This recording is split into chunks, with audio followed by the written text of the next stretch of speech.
Hello, my name is Jamie Wilhelm. I'm the author of A Real Man Needs Her. I am a self-published author, independent. No one else edits. I've created my own cover, and so on. This is starting with chapter 6 of this book, the second in my Real Man series. All of my books are available on Amazon and Kindle Unlimited. And also, real quickly, this is a romance book. This is not for children. Chapter 6. It was the following Sunday when Tori called Rod again. She kept this conversation light and didn't discuss being friends or anything like it. She asked how he was, and they talked about lobster rolls and such, as they are popular on the East Coast. After 10 minutes or so, Tori ended the conversation. She was right. It did get a little easier, though she was pretending with a friendly tone, as there was too much honesty in her real voice. On Thursday, she was surprised to receive a text from Rod. Need someone to listen. Do you have time? Rod. Tori immediately picked up her phone and called. Hey, sorry, I know we're new to this, but I had a very hard day and I needed a sympathetic ear, Rod told her. It's okay, Tori said. Figured you wouldn't have asked unless it was specifically me you thought could help. What's wrong? We had a mother of one of the regular kids call today because something was wrong. He has a spinal disease. Rod cleared his throat, and Tori could hear his voice was breaking up a bit. That's a terrible diagnosis for a child. I bet that mom was scared if she thought something was wrong. Trying to keep up the slack so he could gain his composure. It is, Rod agreed. She brought him to the office right away, and he was not very responsive and not himself. As we tried to examine him, he began to have convulsions. Tori heard him breaking again. That is very scary for sure. There is little you can do to prevent that except deliver care during and after. She spoke technically to reassure him. Right, Rod continued. It was a really bad seizure. He fell from the exam table and I caught him. He had another right after. In my arms, Tori. There was no disguising it. Rod was crying now. I'm glad he had a strong place while his body was doing that. You have to know he felt your support and kindness, Tori said. I suppose, Rod told her. We gave him the shot to settle him, and a nurse had Mom in the corner who was losing her mind. I'd imagine so, Tori agreed. He was admitted, but we quickly found that he had no brain function, and now he occupies a bed. Gone. He is gone, Rod sniffed. I'm sorry, Rod. I'm so sorry that happened. Tori caught herself trying to call him babe while she tried to comfort him. She took a breath as she listened to his labored breathing on the line. You know, Tori continued, I think at a time like that, the people around us may make a significant impact on those involved. Perhaps that boy was fighting the issue all day and finally felt safe enough while you and the doctor were there. What's more is the fact that there's little you can do once a patient becomes unresponsive. Even if you had guessed how bad it would be, you couldn't have changed the outcome. I know, Rod agreed. That is the hardest day I can think of, honestly, at least professionally. With all this knowledge and work and time and caring, and we will inevitably lose patients. It is difficult, really. I suppose we know it going in, but I cannot imagine the impact of experiencing it. Tori talked through the pain. I've had children get hospitalized this year and lost them. I've had children in our care pass away, but it felt like this boy died in my arms. I just see his eyes locked on mine." Rod let out a soft sob. "Think about it, Rod. If he was capable of registering you at that moment, it was you. It was your kind, loving eyes that precious child got to see when the world scared the shit out of him. You guided him carefully and quietly to a place of peace and love. I think you need to see it in that light, so you can be proud of the place you held in that moment, rather than the immense sadness you're feeling right now," Tori comforted him. Tori heard Rod take a deep breath, and then another. She smiled, hearing him come down from the frustration he was feeling when the call started. "I was beside myself and needed a calm voice of reason. I'm glad you were willing to chat," Rod said. "Well, I guess we are friends. Deep down, I know you are as good as they come. And even if I don't want to like you right now, I do not want you to carry that type of burden alone. It is too much. I think if I were in the same boat, I would need someone I trusted to just tell me it's all going to be okay. Cole might have worked, but he may have been too clinical, and you needed a girl's emotional touch," Tori explained. "I think you're right." "You don't like me right now?" he asked. "Not even a little?" "It will take time to like you, Rod, I suppose. Like is somewhere between love and hate, and honestly, so am I," Tori said. "I think that makes sense, and I won't continue that anymore," Rod told her. They talked a bit, and Tori got another laugh or two out of him. Once she knew he sounded a little better, she let him off the line and told him she would check in a few days. On Saturday, Rod texted her. "Thanks again for the call the other day. Was a big help. Feeling much better. Rod." "Glad you are. Dress shopping for Sam. Talk to you later. Tori." Sam tried just 3 dresses. She knew the style and shape she was looking for. One was an immediate no, as it made one of the fittest girls in the world look like she almost had a baby bump, which Tori was all too happy to tease her about. The other 2 were gorgeous, and it was up to Sam to decide if she wanted the one with the lace flowers down the train or the one with the pearl embellishment bodice. Sam ultimately chose the flowered train because it was the sweeter of the 2. Tori agreed it was prettier, and the plain front was sexier for its lack of decoration. It was exquisite, just like Sam, and Tori and Lori cried together when Sam put it back on again. Lori treated the girls to lunch.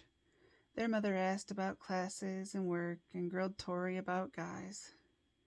"What about that Paul guy? He was cute," Lori said, resting on her chin with her hands. "We're just friends," Tori said honestly. "We went to a movie with him the other night." "It looked like that might become more after your sister's proposal party," Lori said. "We did try dating, Mom, but we decided we didn't have enough romantic feelings for each other. It was weird kissing my friend." Tori would not give a ton of detail, but she did keep it pretty honest when she talked with her mom. "She's been trying to develop a friendship with Rod," Sam said between bites. Tori shot her a look. "What? I'm proud of you, and I think Mom would agree." "It's admirable to try to be on better terms with someone you are bound to see off and on," Lori acknowledged. "I know," Tori said. "He reached out to me the other day. He had a patient pass away, and it hit him hard. He just needed someone to listen." "That's tough," Lori said. "I'm glad you were there for him." "He texted today and thanked me for chatting, and said he was doing better," Tori told him. good deal, Sam said, reaching over to squeeze Tori's hand. Chapter 6.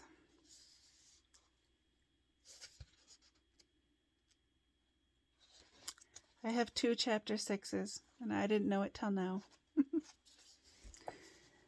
As the semester wrapped up, Tori took a position at the local animal shelter as an intern. She worked full-time and found great comfort in petting kitties and puppies all day. She had admitted to Rod that she was big on being the best of the best to take care of animals, but mainly that she took the job to be able to play with puppies and kitties all day. They had worked their way to talk about once a week or so, but not every, because Tori did not want to get attached to the calls. It was good talking to Rod. She loved him every bit as the moment he ended their relationship, but the hurt was beginning to fade, and she enjoyed talking to him. There was still no want or room for any other guys. She flirted and teased Paul when they hung out, but never spoke about their night together. They would occasionally mention that it was too bad they couldn't get romantic, or some form of it. Once, after a few beers, Tori said that they should just have sex from time to time for fun. Paul was so surprised he nearly choked on his food. She reassured him she was kidding, and he pinned her to the couch and plopped up and down on her until she begged him to stop before she pissed her pants. His relationship felt more like a brother than anything else. Paul had dated a girl here and there, and every one of them would be jealous of Tori. She and Paul tried to reassure them that there was nothing to it. Then Paul realized she would be a bit of work, and he would convince her to constantly let her go. It was the end of July when Rod suggested on a call that he and Tori would need to coordinate a bachelor and bachelorette party, as they had about 5 weeks and knew they wanted to do something a week in advance, so no one was hungover or ill the weekend of the wedding. All right, Tori said. Do you know your guest list for this? Yeah, Rod said. I just have one unsure part. What's that? Tori asked. What about Paul? Rod asked. Tori almost spit out her soda. She coughed and had to grab a napkin. I'm sorry? Tori asked. I know you're friends, or whatever, and I assume him and Cole are too. I just never wanted to ask. I would think it is like when the 4 of us used to hang out, maybe? Rod asked. Are you asking about my relationship with Paul? Or are you asking if he should be included in the Cole party? Tori asked suspiciously. I'm not sure, I guess, Rod answered honestly. Want the truth? Tori asked. Yes, please, Rod answered. Paul and I are good friends. We went out on a couple of real dates a while ago, but found that there's no romantic feelings between us. We spent so long hanging out that we were not able to transition into anything more than friends. I love him, but more like a brother. There is no further future relationship between us. I won't give you all the details, but that is the general story, Tori explained. Are he and Cole friends? Rod asked. I think they are, but I think it's more like they include him and like him because he's my friend. They all get along, and if you wanted enough people to have a large party, it wouldn't be unreasonable to include Paul. But he would not expect to be, or hurt if he weren't, Tori answered. Will you be bringing him to the wedding? Rod asked. I'm sorry, that's none of my business. You're right, Tori said. Paul is invited to the wedding, I'm certain, but he's not my date. I am sure I will hang out with him, just as I will with you and Bull and all of our other friends. But I decided not to bring a date. Yeah, me either, Rod volunteered. I want to be with all my friends and not cater to a date all night. Besides, I don't know anyone. I wouldn't even know who to ask. So let's take everyone out to dinner. Then we will split apart, and I will take her out with the girls, and you with the guys. Tori changed the subject. Sounds good, Rod told her. You'll make the reservation and set it up from there? I will, Tori said. I just need a head count from you this weekend, and I'll get it all arranged. I think we will tell them surprises are overrated. I agree, but now let's not tell them the big plan. We will let them each know to save the day, and then when the time comes, we'll give them the specific plans, Rod said. A dinner with all their friends is a cool surprise, Tori agreed. Rod texted Tori a head count, and she made reservations at the plaza for the party. Rod had provided his credit card to Tori to be able to order the buffet and cocktails, and he agreed he wanted to pay for that part. He told Tori her gift was setting it all up. Rod did not invite Paul, and Tori was glad for it. Paul was not a fan of Rod, and it would be weird for her to have them both in the same room. A big wedding was different from a table of friends. Tori sat at her counter with her makeup, curling iron, and everything else spread out. She had just finished putting herself together and was ready to go get dressed when she heard a knock at the door. Sam was probably checking in as she was totally excited to go tonight and kept stopping and texting to say, "No strip clubs, don't let me get sick," and so on. "Open," Tori called, and she climbed off her stool. "Hi, beautiful," Rob said, closing the door behind him. Tori gasped and sat back on the stool staring. Rod had stubble around his jaw and sunglasses hanging from his shirt neck. He was tan and leaned up against the door. "I didn't expect you," Tori said absent-mindedly, trying to place her makeup in its bag. "I know. I thought maybe I would stop in and see if we could shake off the awkwardness before we join our friends," Rod explained. I'm not ready yet," Tori said. "Ready to go or ready to see me?" Rod asked with a smile. "Both," she said, not moving a muscle. "That is why I wanted to do it this way, so we weren't stupid later," Rod admitted. She sat stone cold and perfectly straight. All her defenses were up, and Rod could feel them, like knives raking across his chest.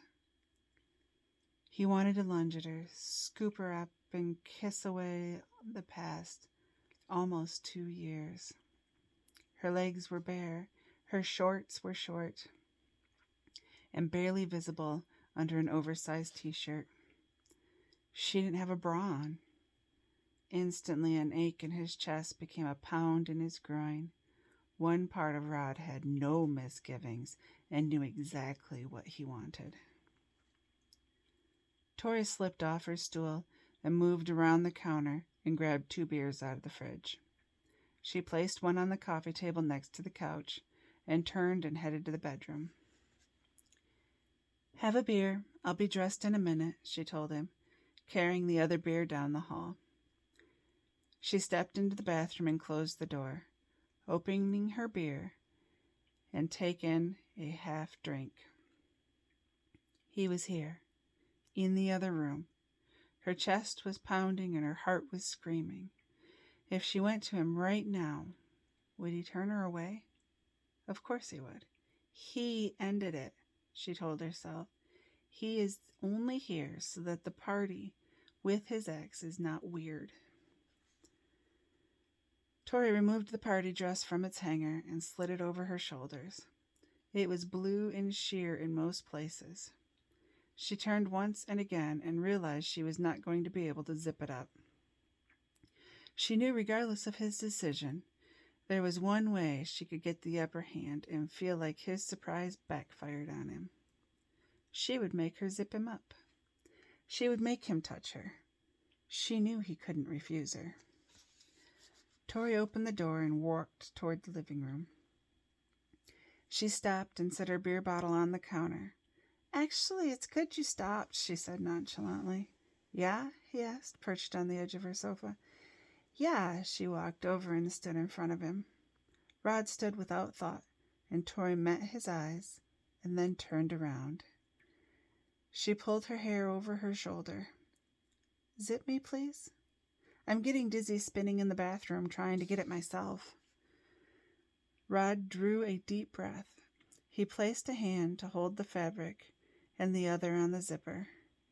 Rod carefully pulled until the entire thing gathered and moved his lower hand to her hip. He stared at the freckle pattern on her shoulders that was exposed and pulled her perfume deep into his lungs. Tori cleared her throat, and Rod let go of the zipper and ran his hand down her arm. "All set," he said as he reached for her hand. "Thanks," Tori replied, sorry she had asked for his touch, as it sent her over the moon and back with every hour and all the hurt she felt for the past 2 years. "Are we ready to go up and get them together?" Rod asked. "I think so," Tori answered, pulling her shawl off the couch and draping it over her shoulders. It was also sheer, and Rod could not get over the sight of her in flowy, sheer blue. "Tori, you look amazing," Rod told her as she stepped into her sandals. "Thanks," she said, trying not to make eye contact. She grabbed the door handle, and Rod placed his hand on hers. "I don't feel like this feels comfortable yet, Tori," he said, preventing her from opening the door. "I'm not sure what you want from me," she said, staring at the floor. "You can't even look at me," he said, letting go of her hand. "I intended to pretend it's fine, but if it's only you and me, I can't pretend. So yeah, I guess I'm not comfortable," she admitted. I'm sorry, Tori. I thought this would make it easier, so we felt more normal. I didn't mean to make it worse. You're right, it's not having the effect I had hoped for me either. Listen, I'll go up.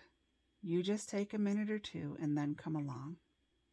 "I don't need to be this close," he told her. Tori nodded and opened the door, and Rod stepped out. She closed it behind him and rested her head against it once she heard his footsteps trail down the hall. Tori imagined herself walking to Sam's apartment, and each step to get there, so she could be certain Rod would be there by the time she decided to walk out. Tori caught the wall clock and waited for 2 entire minutes before she turned and opened the door. Chapter 7. Tori tapped lightly on the door of Sam's apartment, and Cole opened it for her. "You are much better than the last person that knocked on the door," Cole said, motioning to Rod, and Tori stepped into the room. "Naturally," Tori said with a smile as she hugged Cole and nodded to Rod. "How's your trip?" she asked him with a smile. "Good," he replied, noting that it was a different Tori, and she had painted on her no-feelings face. "Great," she said and turned to Cole. "Where is she?" "In the room. She told me to send you back," Cole told her. "Perfect. Are you guys leaving soon? Do you know any plans yet?" she asked Rod with a wink. "Nope," Rod said. "I'll wait till you two get out here." "Good," Tori said, and turned to head to Sam. She took a deep breath and put on a big smile before turning the doorknob. "Just me, sis," Tori said, opening the door. Sam finished smearing on her lipstick and turned to blow a kiss to Tori. "Knew it was," she said with a smile. "Almost ready?" Tori asked. "Yes," Sam said as she stood in her white dress that was very much like the one Tori wore, as they had chosen them for this night together. Tori would wear the same blue as her maid of honor dress. "You look beautiful, hon," Tori said, feeling a bit shaky about the week left before her best friend and sister would be getting married. "Oh, God," Sam exclaimed. "You are 1 week early to be starting that shit." Tori threw her head back and laughed, that signature Tori belly laugh, and even from the other room, both guys smiled at each other. The girls stepped out of the room and joined Rod and Cole, and Tori watched Cole's mouth fall open. "You would think she never wore white, Cole," Tori said as she elbowed Sam. "You are always beautiful, but to see my bride a week before our wedding in a white dress is turning me inside out," Cole said, the words out loud and unfiltered. "If you don't leave, I'm going to drag you back to the bedroom." "We're all going together," Rod told them. "What?" Sam asked. "Yep," Tori answered. "We're all having dinner together, then separating to have our own parties." "That's a great idea," Cole said, wrapping his arms around Rod's shoulder. "There's more to it," Rod said. "We got a side room at the restaurant, and both parties will have dinner together. Not the 4 of us. Everyone." "What fun!" Sam exclaimed. Cole handed Tori his keys, as she had already discussed that she would be controlling her drinks to 1 or 2 and would be responsible to get Sam home. Cole would ride with Rod. They gathered into 2 cars and headed to Molly's, the high-class pub where the evening was to begin. Tori had set up a buffet-style dinner full of finger foods and salad with a cash bar in the corner. Tori didn't feel right making Rod pay for all of the drinks. "This is really nice," Rod said to her as he was leaning back in her seat. "I thought it would be. Give everyone a chance to have food before people start drinking, and it's easy to hold a plate and walk around and chat," Tori said, agreeing. "Where's your next stop?" Rod asked. "We will head to La Boutique. The girls and I have pitched in on some honeymoon wear, and everyone can shop a bit because they're staying open a little late just for us. Then off to quarters, where I reserved a table, and we can drink and dance until we tire out," Tori said. "Wait, you're going to a lingerie shop?" Rod asked, grinning. "Yep, it's a fun, girly thing, and the store will even give out glasses of wine, so she feels treated and special." Tori nodded to her. "Sam's friend is way cooler than Cole's," Rod told her. "Duh," Tori exclaimed. "We're just going to Cowboys to see if I can get him on that mechanical bull. And beer, I'm sure," Rod said. "Well, it's probably good to know where each other are in case there are any issues. Now you know where to find us. You know," Tori continued, "when you break a bone on that bull, oh, God. Don't let there be a wedding with a groom and a cast, Rod. Seriously."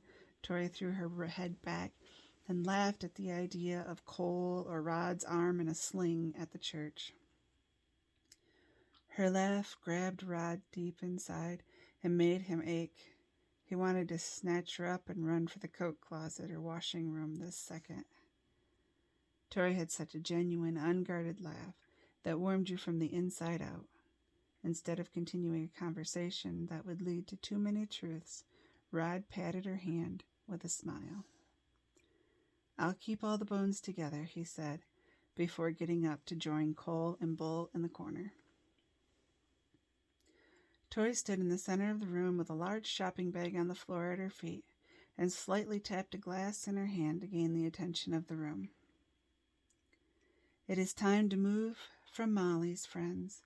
But before we do, I thought it would be appropriate to say a couple of words regarding tonight's activities. First, there will be no strippers. Now, I realize I cannot control Bull's need to remove his clothes in a cowboy bar." The room erupted in laughter, and another guy slapped Bull on the back. "Hey, I made good money that night," Bull protested. "I bet," Tori laughed along. "There is also an understanding that we are all to take care of one another. No one gets left behind, and everyone gets home safe. It is predetermined that Rod will control his alcohol, and so will I. So if anyone needs to, you are to let us know. If possible, let's try to keep the alcohol we drink in the tank and not on the floorboard, curb, or almost the toilet." Tori laughed. "Again, Bull, I swear I'm not trying to call you out." The crowd cheered again as Bull tipped his glass to Tori. "Now we have a couple of wardrobe additions for our bride and groom. If they would be so kind," Tori waved, and Cole and Sam joined her. She lifted a small red cape and fastened to the back of Cole's shirt and placed a red velvet crown on his head that had gold letters across it that read "Groom." Then she clipped a laminated picture of Sam on his chest that read "My Queen" under it. Cole beamed at the photo and took a bow as the room cheered. Then Tori lifted a tiara from the bag that read "Bride" on it and had an attached veil, and clipped a photo of Cole to her chest that read "My King." Sam curtsied, and they all applauded. There was a storm of everyone getting in pictures with Cole and Sam, and once wrapped up, the parties headed off for the next stop. Sam and Tori were in Cole's car, and two others with more friends trailed behind them. Tori watched in the mirror as Rod's car left the parking lot and turned the other way. She took a deep breath and thought at this pace she would get through the next weekend fine too, and then she could relax again. Sam was nearly giddy when Tori pulled up to La Boutique. She and Tori had talked about this place a million times. Tori had even gone to the lengths of checking with Cole ahead of time, and he had given her his credit card to pay for whatever Sam wanted. They got inside, and there was a row of chairs along a side wall. The boutique owner handed them all a glass of champagne, telling Tori and Sam that the wine was ordered, but they wanted to step it up a bit with something bubblier for the occasion. In the center of the room there was a white nightie on a mannequin with satin and lace. It tied at the chest and the hips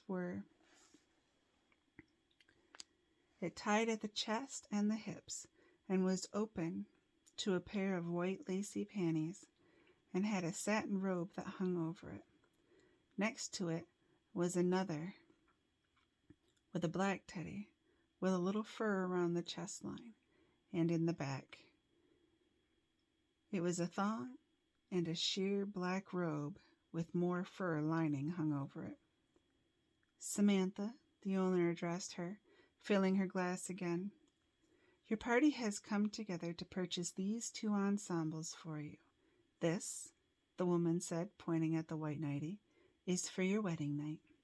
Classic white and still sexy as hell." The girls all cheered. "This teddy is for the second night, when the gloves come off," she finished. "Woohoo!" Tori cheered and elbowed Sam. "Ladies, the shop is open to you for the next 45 minutes, so please shop and enjoy and let us know if there is anything we can assist you with." "May I please speak with Tori?" the boutique owner asked. "I'm Tori," she answered, walking over. Tori took out her credit card, handing it to the woman as she did. They went to the counter and spoke, and once Tori settled the bill for the 2 items and the drinks and experience, she then handed the woman another card.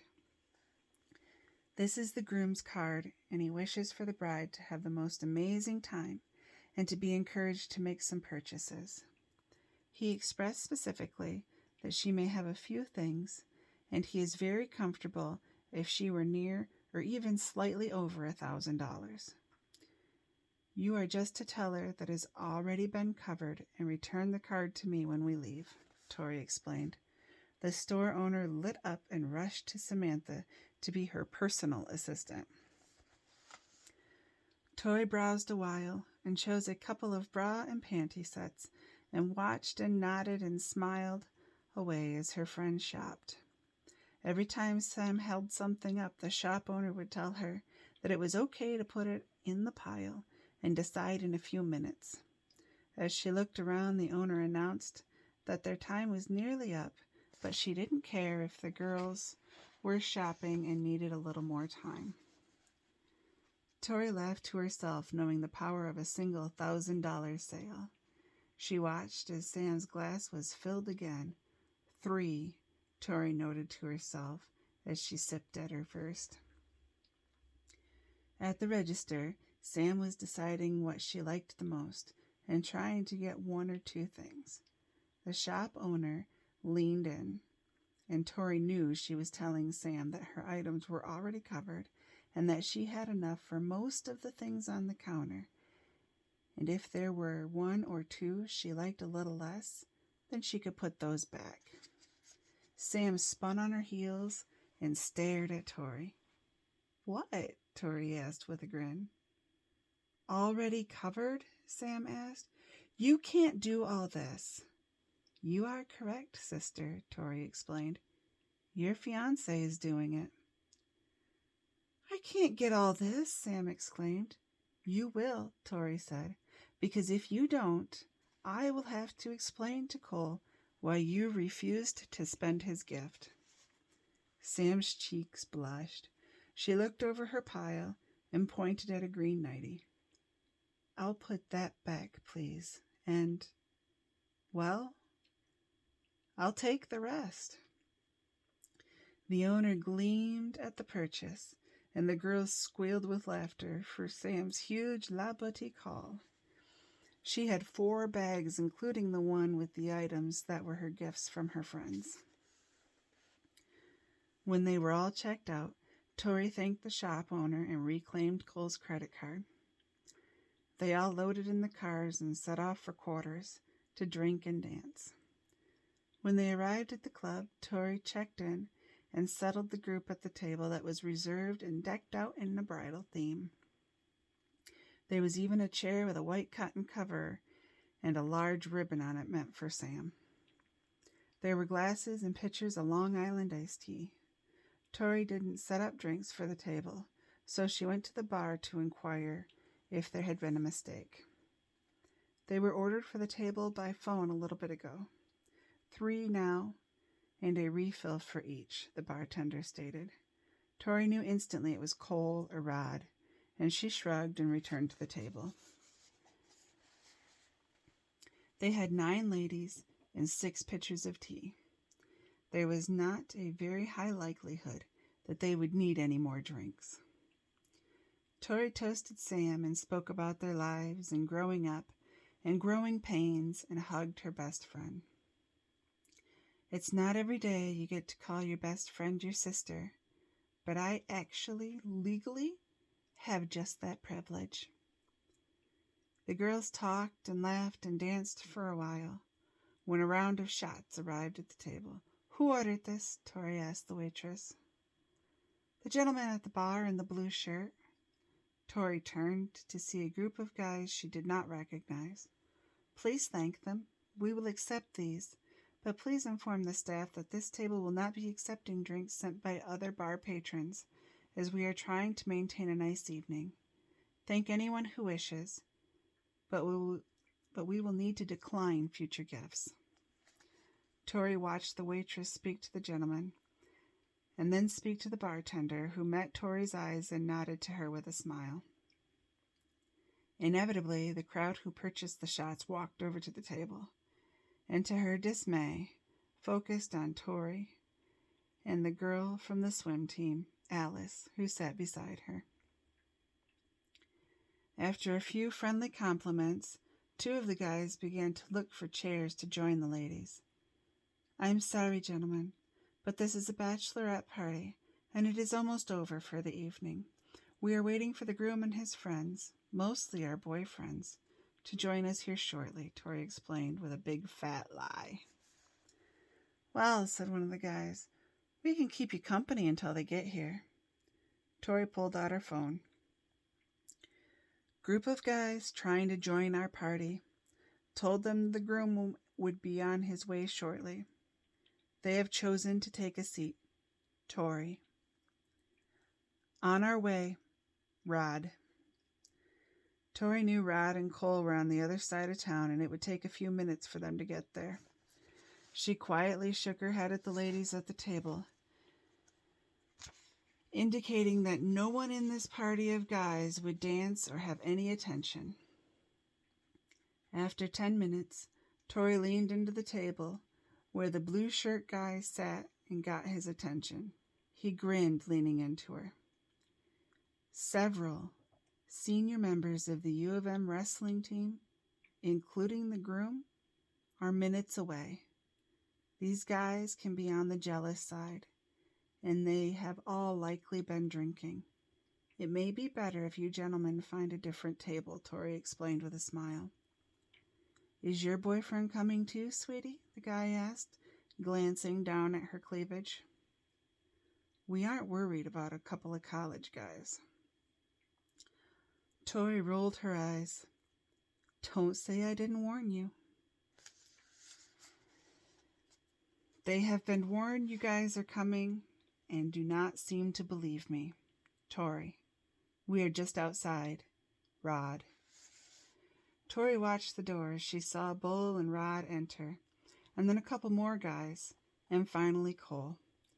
She knew instantly they were holding Cole back to not let him get into the confrontation that was going to happen. Rod and Bull approached the table, and two of the unwanted guys immediately stood. "It seems that the bachelorette party has a few uninvited guests," Rod said, looking across the table at Tori. "I'm afraid so," she said, dropping her eyes specifically to the blue shirt, so Rod knew who was mostly responsible. "This must be the entire college wrestling team," the guy said, motioning his thumb over his shoulder toward Rod's voice, without so much as turning to see him. Rod reached forward with one hand and gripped the guy's shoulder, forcing him up in the chair as Bull pulled at his arm to turn him around. "No, these are two members of the team who happen to be with a couple of the ladies at this table," Rod explained. Bull got next to the man's face and looked and pointed in the direction of the bar where Cole and 10 other guys were gathered. "That's the rest of the team, more or less," Bull said with a smile. "We aren't here to take from your good time, fellas, but it's time for you to find somewhere else to sit so everyone can have a good time," Rod said calmly. Blue Shirt shook his shoulder violently to get rid of Rod's hand still on it. The other guys retreated to another table and called to him. "You can have your table of sluts," the guy said. Rod let his eyes fall to the floor. He placed a hand around the guy's arm, and Bull gripped his other, and they began to lead the unwilling guy toward the door. 3 guys at the bar with Cole stepped back and followed them out the door.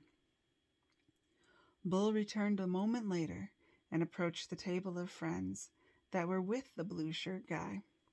He spoke to them for a moment, shook one of their hands, and then walked over to the table and stood beside Sam.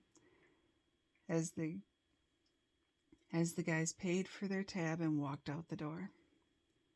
Tori gave Bull a questioning look. She was afraid there had been a fight. Bull rolled his lips into a bit of a pucker and shook his head no. He made it seem like that was an extreme overreaction. Tori watched as Rod and the others came back in and met up with Cole, and then Rod spoke to Cole, who spun around to see that Sam was there. That will be all for now.